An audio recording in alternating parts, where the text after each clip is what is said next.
بسم اللہ الرحمن الرحیم۔ ہم وضو کے طبی فوائد پڑھ رہے تھے۔ وضو کے 4 فرائض میں سے ہم نے 2 پڑھ لیے۔ آج ہمارا تیسرا نمبر یعنی ایک بار چوتھائی سر کا مسح کرنا، اس کے طبی فوائد۔ ہمارے ایک دوست فرانس گئے، وہ فرماتے ہیں کہ میں وہاں وضو کر رہا تھا کہ ایک آدمی غور سے کھڑا دیکھ رہا تھا۔ میں نے محسوس تو کر لیا لیکن میں وضو کرتا رہا۔ جب میں نے وضو مکمل کر لیا تو اس نے مجھے بلا کر پوچھا، آپ کون ہیں؟ میں نے کہا کہ میں مسلمان ہوں۔ کہاں سے آئے ہو؟ میں نے کہا پاکستان سے۔ کہنے لگا پاکستان میں کتنے پاگل خانے ہیں؟ بڑا عجیب سا سوال تھا۔ میں نے کہہ دیا کہ 2-4 یا بہرحال مجھے اتنا پتہ نہیں۔ وہ کہنے لگا تم نہیں جانتے؟ کہنے لگا کہ یہ ابھی تم نے کیا کیا ہے؟ میں نے کہا وضو کیا ہے۔ کہنے لگا روزانہ کرتے ہو؟ میں نے کہا روزانہ، بلکہ دن میں 5 بار کرتا ہوں۔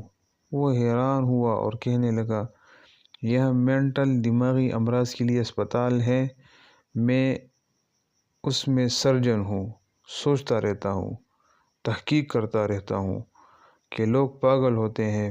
پھر کہنے لگا میری تحقیق یہ ہے کہ انسان کے دماغ سے سگنل پورے جسم میں جاتے ہیں اور ہمارے جسم کے اعضاء کام کرتے ہیں اور ہمارا دماغ ہر وقت کے اندر فلوٹ کر رہا ہے، اس لیے ہم بھاگتے ہیں، کودتے ہیں، دوڑتے ہیں، پھرتے ہیں اور دماغ کو کچھ نہیں ہوتا۔ اگر وہ کوئی چیز ہوتی تو اب تک ٹوٹ چکی ہوتی۔ اللہ تعالیٰ نے اس کو فلوٹ کے اندر رکھا ہے۔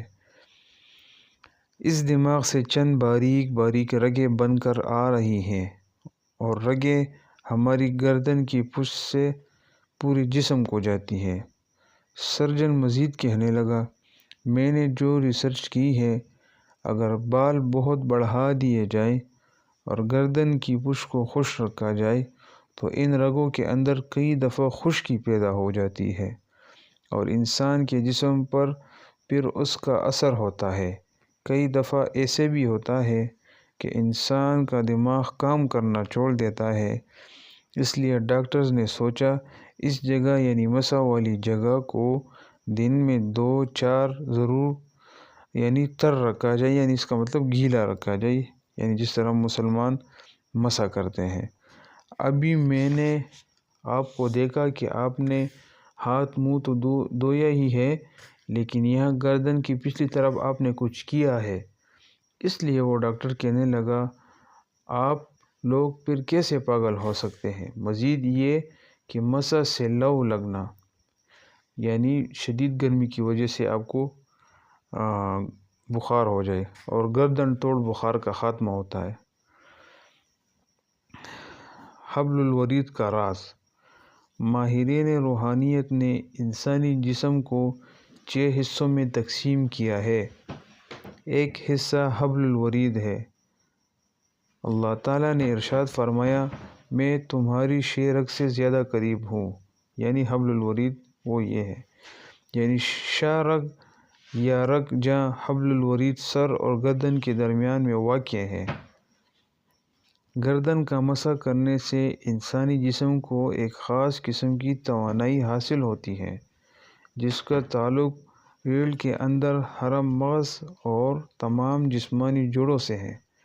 جب نمازی گردن کا مسح کرتا ہے تو ہاتھوں کے ذریعے برقی روح نکل کر رگ جہاں میں داخل ہو جاتی ہے، یعنی وہ باریک باریک جو رگیں ہیں، اور ریڑھ کی ہڈی کو اپنی گزرگاہ بناتے ہوئے جسم کے پورے اعصابی نظام میں پھیل جاتی ہیں، جس کے ذریعے اعصابی نظام کو توانائی ملتی ہے۔ الحمدللہ آپ دیکھ لیں ہمارے نبی کریم صلی اللہ علیہ وسلم کے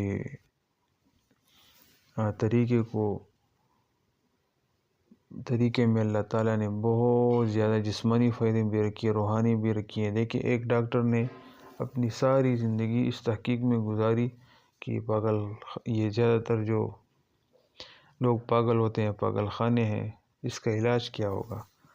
تو دیکھیں اس نے کہا کہ آپ مسلمان تو کبھی بھی پاگل نہیں ہو سکتا ہے، اور جتنی بھی اس میں ایک یہ سبق بھی ملتا ہے ہمیں کہ آج اگر آپ مسلمان دیکھ بھی لو، وہ نماز پابندی سے نہیں پڑھتا ہے، اسے قسم قسم کی پریشانیاں ہیں، بیماریاں ہیں اسے، اور اس کا حل جو ہے وہ نماز میں ہے۔ ایک کافر نے کہا، ایک ڈاکٹر نے کہا، ایک سرجن نے کہا۔ تو اللہ تعالیٰ ہمیں اس پر عمل کرنے کی توفیق عطا فرمائے۔